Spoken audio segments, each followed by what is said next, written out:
ओम गंग गणपते नमः. अथर्व शीर्षाचा अर्थ उलगडताना आजच्या भागात आपले स्वागत.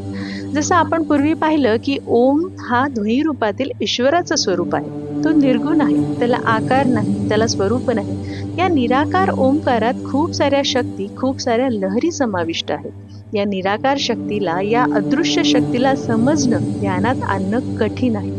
त्यामुळे या शक्तीला काहीतरी साकार रूप दिला पाहिजे असं ऋषीमुनींना वाटलं आणि सगुण साकार रूप जे ऋषीमुनींना जाणवलं ते विराट गुणेशाच्या रूपामध्ये. गुणेश हा शब्द मागल्या भागात देखील येऊन गेला.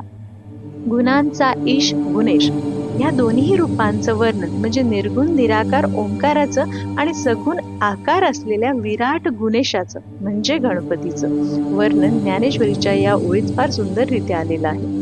अकार चरण युगुल, उकार उदर विशाल, मकार महामंडल मस्तकाकार. हे तिन्ही एकवटले, तेथे शब्द ब्रह्म कवळले, ते मिया गुरु कृपा नमिले आदी बीज. आकार चरण युगुल. आकार म्हणजे गणेशाचे चरण. बरेचदा गणेशाचं चित्र जेव्हा ओंकाराच्या स्वरूपात काढतात तेव्हा खालील चरण काढताना उलटा अस्वरूपात काढतात. पायाच्या स्वरूपात तो असतो.